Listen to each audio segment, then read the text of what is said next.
دكتور انا عامل التحليل ده سعادتك، شوف اتفضل طلع عليه كده. عامل التحليل بره ليه يا حاج؟ امال اعمل فين سعادتك؟ لا انا هجيب لك يا حاج تحليل تاني، اكتب لك على تحليل تاني تعمله واكتب لك على علاج افضل من ده بكتير. يعني هو سعادتك التحليل ده مش هينفع سعادتك؟ لا انا عامل لك تحليل تاني، يعني انا ما اضمنش الدكتور اللي كاتب لك التحليل دوت واشخصه لك على اي حاجه. ايوه، وانا هجيب منين سعادتك للتحليل التاني؟ يا حاج انت عايز ربنا يشفيك لازم تسمع الكلام بتاعي. انا هكتب لك على نوعيات تحليل لازم تعملها عشان اقدر اقيم الحاله بتاعتك وادي لك العلاج الصح. طب ما انا ما معيش فلوس، انا ما بحتاجش حاجه سعادتك عشان تعمل لي تحليل تاني. مش مشكلتي يا حاج، انا هكتب لك التحليل اللي انا شايفه صح من وجهه نظري. يعني سعادتك ده مش هينفع؟ يا حاج الدكتور ده مش فاهم حاجه، انا هعمل لك، انا هكتب لك على تحاليل افضل من ده بكتير. لا ده نظام بيع سعادتك يمكن كده. لا يا حاج انا عايز مصلحتك يا حاج. احنا ما حلتناش حاجه سعادتك عشان ده كله، احنا ما حلتناش حاجه سعادتك عشان ده كله. يا حاج انا بكتب لك الصح، انا هعمل لك اهو التحليل هتعمله لي وهكتب لك على دواء كويس جدا، ده هيخليك ان شاء الله في خلال يومين زي الحصان. لما احنا مستلفين حاجه التحليل سعادتك ده. يا حاج متدينين اسمع والله. كلام الله لا يسيء. انا اي حد هيساعدك روح لاي حد، في ناس كتير فيها الخير ممكن يساعدك. لا انت لو لفيت الدنيا كلها سعادتك ما حدش يمد حد، عطى ربنا. بص يا حاج انا هكتب لك اهوت النوعيه ديت هتعملها بس عند المعمل التحاليل اللي تحت عندي دوت اللي تحت العياده. ايوه سعره كام سعادتك؟ انت هتساله يا حاج انا ما اعرفش. اتفضل. امال كيف سعادتك دكتور وكيف اروح يا حاج انا حاج مش صاحب معمل، انت حضرتك هتروح المعمل هتقول له بس انا جالك من عند الدكتور عاطف هيخلص لك كل دوت وانت واقف. اتفضل. ما احنا مستلفين حاجه التحليل سعادتك ده. متدينين والله. لو لفيت الدنيا كلها سعادتك ما حدش يمد حد، عطى ربنا. ما حدش يمد حد، عطى ربنا. ماشي سعادتك ماشي. جايبه لك النهارده يا دكتور اصناف ب 20% عموله، حضرتك ممكن تبص كده على الادويه. انا بشتغل ب 40%، انا شركات الادويه كلها بتيجي وبتدينا عموله 40%. 20% ده قليل جدا.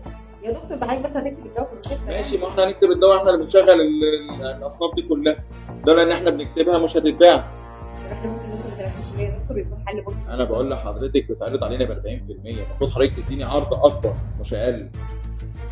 لو 40% نشتغل مع بعض.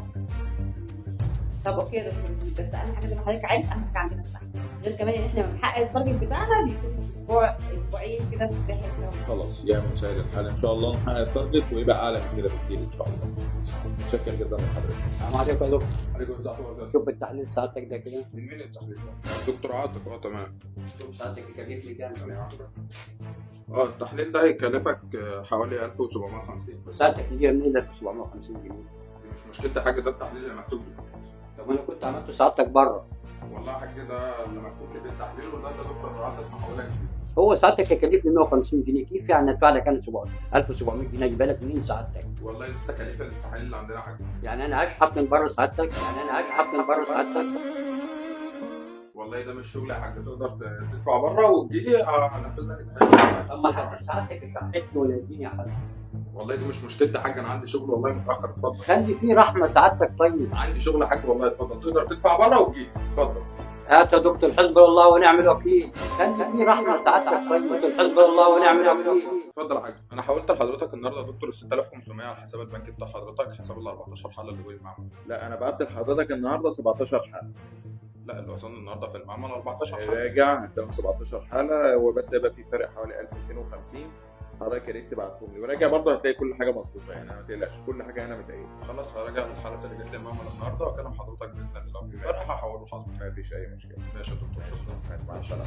فين الفلوس يا ابني؟ امبارح ما تحوليش على 12000 جنيه بس. زي ما قلت لحضرتك يا دكتور راجع حسابات وكلمك على طول. فين يا استاذه الحسابات؟ بكره الساعه استنى يا محمود، بعد اذنكم يا جماعه دقيقه واحده معايا. دكتور اشرف. دكتور ازيك يا دكتور محمود؟ حضرتك. ازيكم جميعا؟ كل سنه وانتم طيبين. اكيد في زي ما في اغلبيه كويسه من الدكاتره بتراعي ضميرها وبتراعي ضميرها في العلاج وفي الادويه اللي بتديها وفي التحاليل اللي بتطلبها، زي ما في اقليه، الاقليه دي برضو بتحاول تبيع ضميرها مقابل فلوس زياده بتخشها عن طريق ادويه مش مطلوبه او تحاليل مش مطلوبه.